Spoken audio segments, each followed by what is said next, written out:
So today I'm going to show you the flour sifter method that I use to roast coffee.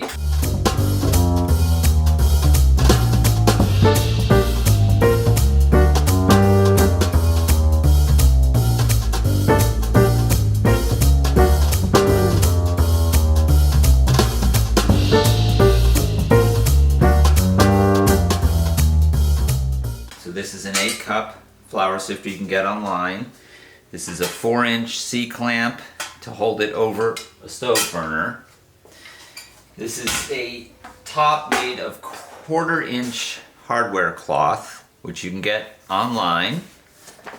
MSC Direct. Be sure to order stainless steel because you don't want a galvanized piece. It's zinc, it fumes, it'll get in your lungs. I don't want to be responsible for that. And you're going to order 1/4 or 1/8 inch. So you fashion something like this to fit over the top. In the bottom, if you can see, is the same material. I've cut it into circles. There's 3 in there. This will form an element that will glow over the burner. The advantage of that is it provides some infrared heat along with the convective heat of the hot air coming off the burner and the conductive heat as this heats up and the beans touch the side of it. I think that's a great advantage of this method. You get 3 different kinds of heat. You'll need coffee, of course. I would suggest Sweet Maria's. And scale, we're going to use 12 ounces. I figured out that's about perfect. Here we go. And once 10, 11, right there, around 12 ounces. Okay, so let's get started. Okay, so I'm going to set the timer for 10 minutes, and that's not an exact time, it's just I'm looking at it minute to minute to sort of see where I am. There's a pre-warm cycle I go through. I start on low, I give that maybe a minute, so when I see the 9, then I'm going to turn it up again, kind of to a medium heat. I'm going to keep warming it up.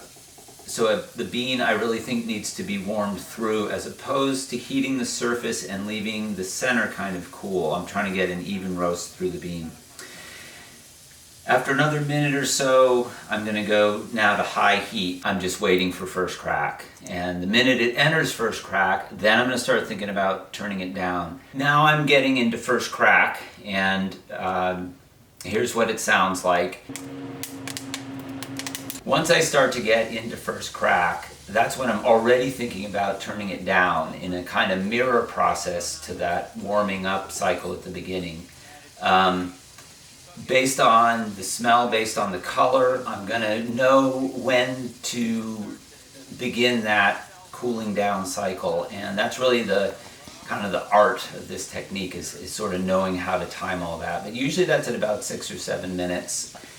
I usually, about midway through, that's when for sure I'm turning it down. I'll go down to about halfway, and at that point, as we're getting towards the end of first crack, I'm thinking of finishing up. I'll turn it down to low, or I'll just turn it off and keep cranking it just to kind of, again, get that cooling going and finishing it out. Take it off.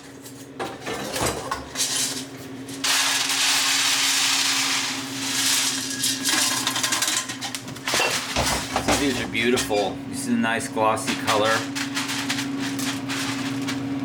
Okay, and then we're going to head outside. Bring it outside to cool. I'll get a little more chaff off. So I'm both, getting some chaff off and cooling it down.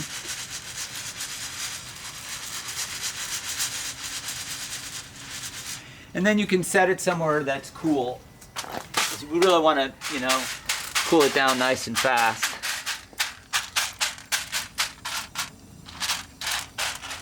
So I let it go for maybe 5 minutes outside cooling down. I might get a little bit more of the chaff off.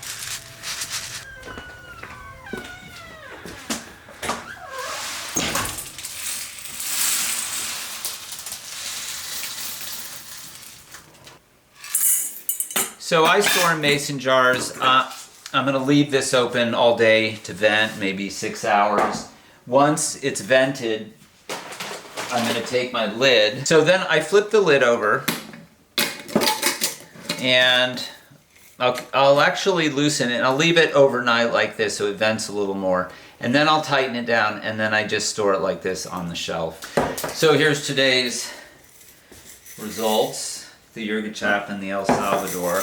The technique takes time to learn. I think it's totally worth it. It's a lot of work to sit there for 10 minutes cranking twice. But yeah, this is how I do it now. So I want to thank Sweet Maria's for consistently getting some of the best coffee I've ever roasted. I really only order from these guys now because I like what they're doing. I like where they're going. I like the farmers that they're supporting, and I really like their product.